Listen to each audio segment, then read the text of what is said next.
Hello students, welcome to Dwarka Education. We learn English grammar and our topic is verb. Verb में भी कौन सा है?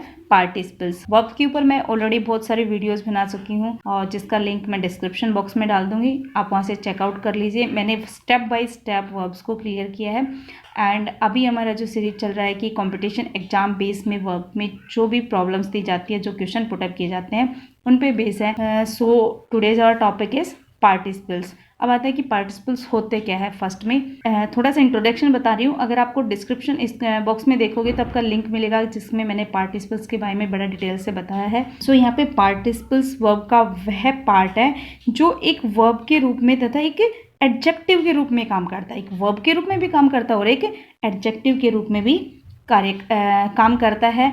और तो इसके ऊपर एग्जाम्पल कैसे आता है, he is running in the field. तो यहाँ पे रनिंग क्या हो गया, एक वर्ब हो गया है, ठीक है, कि दौड़ रहा है, in the running in the field. और नेक्स्ट इसका same, the running boy is my younger brother. तो यहाँ पे जो रनिंग आया वो तो वर्ब हमारा, और जो यहाँ पे आया है वो क्या है, हमारा एडजेक्टिव है। और running boy is my younger brother, और बॉय हमारा यहाँ पे क्या हो गया है, नाउन हो गया है।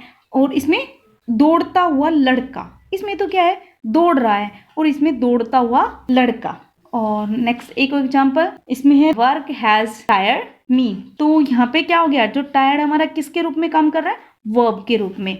और बट पार्टिसिपल्स का क्या होगा कि वर्ब का वह पार्ट है जिसमें वर्ब भी आए और एडजेक्टिव दोनों के रूप में वर्क कर रहा हो। एक एग्जाम्पल सेम इसका, a tired man is sitting in the shade of a tree. तो इसमें क्या हुआ, जो टायर्ड था हमारा किस रूप में यूज किया गया है, एडजेक्टिव के रूप में यूज किया गया। और मैन यहाँ पे क्या हो गया कि हमारा नाउन है। तो टायर्ड है, सेम है, लेकिन इनका अलग है वो यूज है। यहाँ पे ये वर्ब के रूप में यूज किया गया है, यहाँ पे एडजेक्टिव। सेम है वर्ब एंड है एडजेक्टिव। हाँ, पहले वाले सेंटेंस में क्या था, एक वर्ब के रूप में वर्क कर रहा है, और सेकेंड सेंटेंस में दोनों में ही this one and this one, दोनों में क्या किसका वर्क कर रहा है, एक एडजेक्टिव का वर्क कर रहा है। तो इसके आते हैं अभी टाइप कि इसके कितने टाइप्स होते हैं। तो सबसे पहले पार्टिसिपल्स के सिर्फ दो टाइप्स होते हैं, एक प्रेजेंट पार्टिसिपल्स, एक पास्ट। यहाँ पे आ गया प्रेजेंट और यहाँ पे पास्ट, दो पार्टिसिपल्स होते हैं।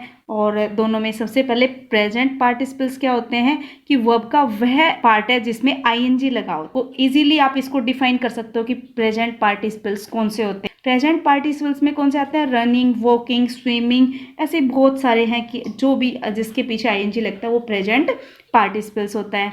सेकंड, अब इसमें तो इतना ही यूज था, अब हम सेकंड इसके पार्ट में थोड़े से मेन इसमें पॉइंट्स आते हैं जिसको हम ध्यान से पढ़ेंगे कि जो पास्ट पार्टिसिपल होता है वो क्या होता है। यहाँ पे हम पढ़ने वाले हैं पास्ट पार्टिसिपल्स क्या होते हैं। अब देखना, पास्ट जो पार्टिसिपल्स, इसका पार्टिसिपल्स का वह टाइप है जिसमें क्या लगा हो, या तो किसी भी वर्ब के लास्ट में ईडी लगा हो, या टी लगा हो, और या फिर ईएन लगा हो, या एनी लगा हो। कुछ भी इसमें से लास्ट में लगा होगा तो वो क्या होते हैं, हमारे पास्ट पार्टिसिपल्स होते हैं। जैसे कुछ वर्ड्स होते हैं जिसके लास्ट में ईडी लगा हो, टायर्ड, अमेज्ड, सरप्राइज्ड, वर्क, और जिसके लास्ट में टी लगा हो, सेंट, बैंड, और जिसके लास्ट में ईएन लगा हो, ईटन, बीटन, और जिसके लास्ट में एनई लगा हो, जैसे डन, डन, सॉरी यहाँ पे गोइंग की जगह पे आएगा गॉन। और ऐसे ही इसमें क्या होगा कि इसके बेस पे किस तरह से प्रॉब्लम्स दी जाती है, इसको भी हमने 4 to 5 टाइप्स में डिवाइड करके मैं आपको समझा रही हूँ कि ही। अब इसका एग्जाम्पल देखते हैं कि इनके बेस पे जो पास्ट पार्टिसिपल्स हैं उसके बेस पे किस टाइप से एग्जाम्स में क्वेश्चन पुटअप किए जाते हैं। He took the gun, he shoot the tiger. अब देखना यहाँ पे क्या है, दोनों ही वाक्य में आप देखेंगे कि जो सब्जेक्ट है वो ही कॉमन है। इस वाले में भी ही आ रहा है हमारा, और इस वाले में भी क्या आ रहा है, ही आ रहा है। तो सब्जेक्ट तो यहाँ पे हमारा क्या हो गया, दोनों में कॉमन है। ऐसे वाक्य को जोड़ने के लिए क्रिया पहले होती है, उसमें पार्टिसिपल के साथ में रखा जाता है। कि इसमें क्या था, वर्ब तो दोनों के साथ में थी लेकिन पार्टिसिपल्स को भी एक साथ में रखा जाता है। तो यहाँ पे एक हम इसका सेंटेंस बनाते हैं, having taken the gun he shoot the tiger. तो इसमें क्या होगा कि जब हमारी जो वर्ब है कंप्लीट होने के बाद दूसरी वर्ब होती है तो पार्टिसिपल हैविंग का यूज किया जाता है। और जो कंजक्शन है हैविंग प्लस वर्ब की थर्ड फॉर्म वो एक्टिव वॉइस में होता है। ये हमारा किस में आएगा, एक्टिव वॉइस में आएगा। और फिर या फिर हमारे पास क्या आएगा, having plus being plus verb की थर्ड फॉर्म, या आएगा हमारे पास बीइंग प्लस वर्ब की थर्ड फॉर्म। ये वाला तो आएगा हमारा एक्टिव वॉइस में, ये वाला आएगा हमारा पैसिव वॉइस में। तो ये देखना अभी इसमें ये इस सेंटेंस की बजाय, क्योंकि इसमें दोनों में सेम सब्जेक्ट लिया गया था और दोनों में वर्ब का यूज किया गया है, तो यहाँ पे having taken the gun he shoot the tiger. तो हमने एक्टिव वॉइस में तो क्या आ गया, अगर हैविंग प्लस वर्ब की थर्ड फॉर्म है तो हमारा सेंटेंस एक्टिव वॉइस में, बीइंग प्लस वर्ब की थर्ड फॉर्म है तो हमारा पैसिव वॉइस में। और या फिर हम किसका यूज करेंगे इसमें, having plus been plus verb की थर्ड फॉर्म का यूज हुआ होगा, तो हम क्या समझेंगे, सेंटेंस हमारा पास्ट पार्टिसिपल्स में।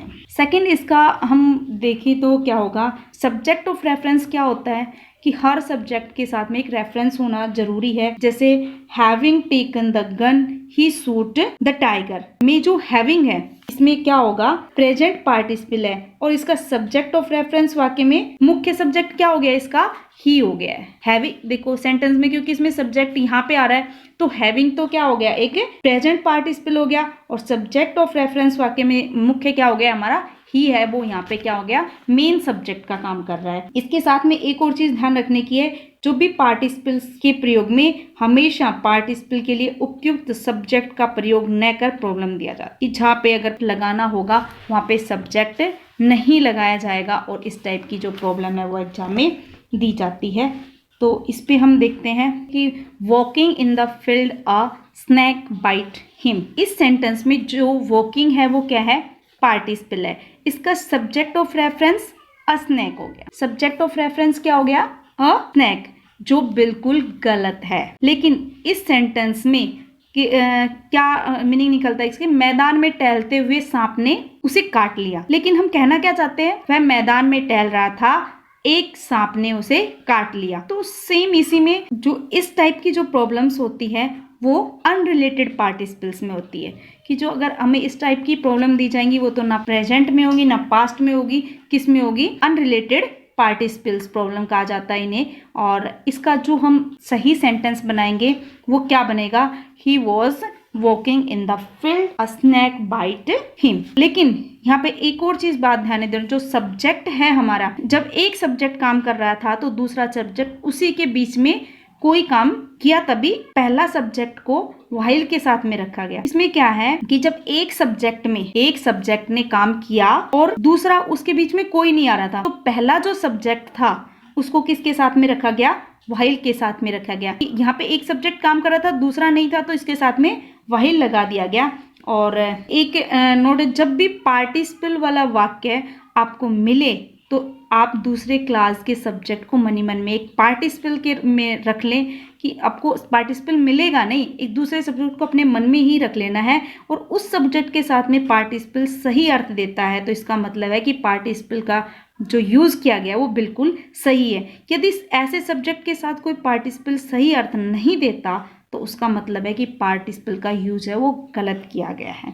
आपको ये बात ध्यान में रखनी पड़ेगी। इसमें आपको सेंटेंस खुद के मन में ही बना के देखना पड़ेगा कि ये सही है या गलत है। तो इसमें आपको जैसे किस टाइप की प्रॉब्लम दी जाती है, walking in the field he saw dead tiger. इसमें ये A part, B part, C part and D part. और इस सेंटेंस में क्या है, पार्टिसिपल क्या है हमारा, वॉकिंग है। इसके साथ कोई भी सब्जेक्ट नहीं है और जो सेंटेंस है वो मेन वर्ब का सब्जेक्ट, मेन वर्ब का सब्जेक्ट हमारा क्या हो गया, यहाँ पे ही हो गया है। और ही को वॉकिंग के पहले रखने पर ही वॉकिंग, ही वॉज वॉकिंग, इसका मतलब क्या निकलेगा, ही वॉज वॉकिंग।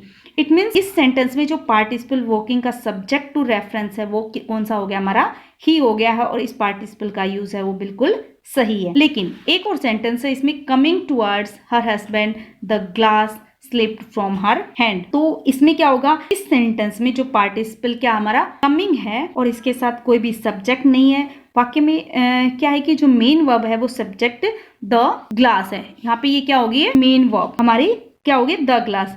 द ग्लास को कमिंग से पहले रखने पर the glass was coming towards her husband. It means participle जो कमिंग है का सब्जेक्ट टू रेफरेंस क्या हो गया है, द ग्लास हो गया है। और इससे ज्यादा हम इसमें कोई भी इसका आंसर वो स्पष्ट नहीं हो रहा है।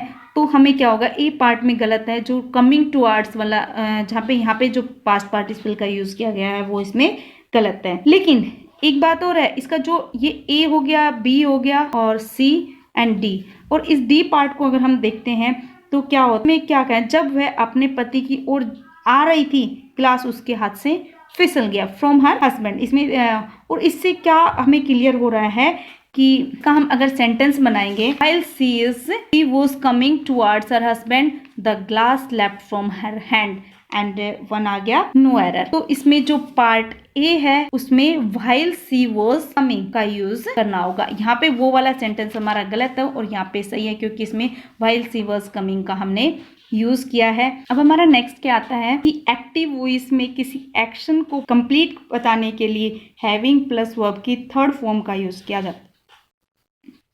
हैविंग प्लस में वर्ब की थर्ड फॉर्म का यूज किया जाता है, लेकिन पैसिव वॉइस में क्या होता है having plus been plus verb की थर्ड या फिर बीन प्लस वर्ब की थर्ड फॉर्म। इसके ऊपर अगर हम सेंटेंस देखते हैं तो क्या आता है having taken breakfast he went out. तो इसका सेंटेंस का क्या मीनिंग निकलता है, जो हमारा हैविंग है वो तो यहाँ पे हमने ले लिया हैविंग क्योंकि इसमें क्या होता है एक्टिव वॉइस में किसी भी एक्शन को कंप्लीट कर रहा है having taken and then taken हमारी क्या हो गई वर्ब की थर्ड और यहाँ पे क्या आ गया है हैविंग एंड वर्ब की थर्ड फॉर्म आ गई है। इस सेंटेंस का अर्थ क्या होगा after he had taken breakfast he went out. ये इसका मीनिंग निकला है कि he had taken, after he had taken he went out. Next है हमारा, लेकिन इनमें एक चीज और है जो हमें ध्यान रखनी है कि ऐसे जो सेंटेंस होते हैं जिसमें हैविंग प्लस में वर्ब की थर्ड फॉर्म का यूज किया जाता है और वहां पे having plus been plus verb की थर्ड फॉर्म या फिर बीइंग प्लस वर्ब की थर्ड फॉर्म का यूज करके प्रॉब्लम हमेशा एग्जाम में इस टाइप की दिए जाते हैं जहां पर having plus been plus verb की थर्ड फॉर्म या बीइंग प्लस वर्ब की थर्ड फॉर्म का ही प्रयोग होना चाहिए था, वहां पे क्या कर देंगे हैविंग प्लस वर्ब की थर्ड फॉर्म का यूज कर देते हैं। देखो सेंटेंस में यूज किसका होना चाहिए था हैविंग प्लस में बीन प्लस वर्ब की थर्ड फॉर्म और या फिर बीइंग प्लस में वर्ब की थर्ड फॉर्म। लेकिन हमें प्रॉब्लम कहाँ दी जाती है, प्रॉब्लम हमें दी जाती है कि हैविंग प्लस में वर्ब की थर्ड फॉर्म दी जाती है, ना तो ये दिया जाता है ना ये दिया जाता है। यहाँ पे या तो हैविंग दे देंगे, हमें प्रॉब्लम दे देंगे हैविंग प्लस वर्ब की थर्ड फॉर्म पे। इसका एग्जाम्पल देखेंगे the sun having been risen the fog disappeared या फिर नो एरर। इस सेंटेंस में ये देखो हैविंग बीन है, जो बीन का यूज है वो गलत है। क्यों गलत है कि टू बी क्या होते हैं is am are was were ही सॉरी बी बीइंग बीन और प्लस में क्या हो वर्ब की थर्ड फॉर्म हो। इसमें मैंने ओमिशन ऑफ टू की वीडियो में इसको डिटेल से आपको बताया है, आप उसको चेक कर लीजिए। तो इसमें क्या होगा कि जो प्रयोग पैसिव में होता है और जो राइज का मतलब क्या होता है उगना जागना या उठना, एक इनट्रांसलेटिव वर्ब है जिसका पैसिव नहीं होता है। इसका हम सेंटेंस देखते हैं the sun having risen the fog disappeared.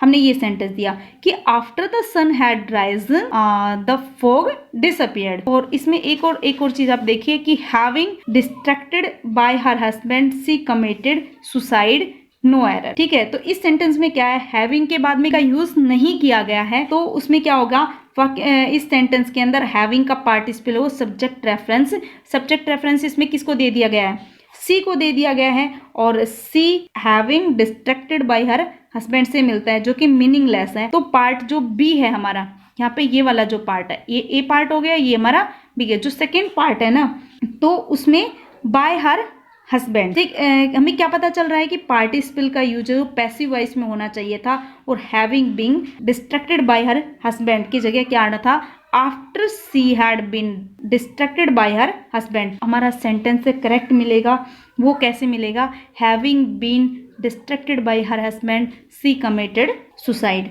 तो यहाँ पे क्या हुआ है कि जो पति के द्वारा प्रतियुक्त किए जाने के बाद उसने आत्महत्या कर ली। तो अब देखो सेंटेंस को अपने अंदर इसका बना के देखो कि कौन सा सेंटेंस में कहाँ पे आपको लग रहा है कि अब अगर आप हिंदी बना लोगे ना तो उसमें अपने आप पता चल जाता है कि सेंटेंस है वो हमारा कहाँ पे गलती कर रहा है। तो यहाँ पे स्टूडेंट्स को एक चीज़ ध्यान रखने योग्य है कि सबसे पहले हमें क्या करना है पार्टिसिपल्स वाले वाक्यों को देखना है, जो सेंटेंस जिसमें पार्टिसिपल्स दिए गए हैं और उसको बिल्कुल सोच समझ के ये पता लगाना है गया है कि वाक्य है वो पहले तो करेक्ट है या नहीं है। नेक्स्ट हमारे लास्ट जो आता है कि कुछ ऐसे शब्द जो सब्जेक्ट ऑफ रेफरेंस में बिल्कुल फ्रीडम में होते हैं। जो सब्जेक्ट टू रेफरेंस होता है उनमें उनके ऊपर कोई कंडीशन नहीं लागू होती। वो कौन से वर्ड हैं? कुछ ऐसे जो वर्ड्स दिए जाते हैं जिसके अंदर जो सब्जेक्ट ऑफ रेफरेंस बिल्कुल फ्री होते हैं, जिसके अंदर कोई बाउंडेशन नहीं होती है। वो कौन से वर्ड होते हैं? Considering, judging, referring, concerning, regular, regarding, viewing, broadly and speaking.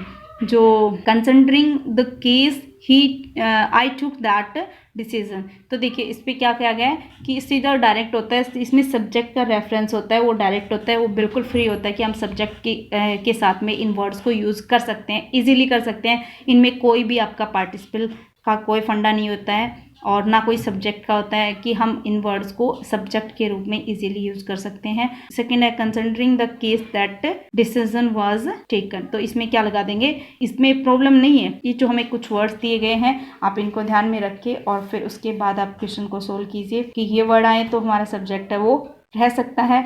The case that decision was taken, तो हमारा सेंटेंस है, ये वाला हमारा सेंटेंस राइट होगा। सो आज का हमारा टॉपिक था पार्टिसिपल्स। पार्टिसिपल्स में हमने पढ़े हैं present participles and past participles. और जो प्रेजेंट पार्टिसिपल्स में के बेस पे इतने क्वेश्चन नहीं दिए जाते हैं, एग्जाम्स में क्वेश्चन दिए जाते हैं, वो पास्ट पार्टिसिपल्स के बेस पे दिए जाते हैं, जिनको हमने ध्यान से पढ़ा है। Thank you for watching, bye.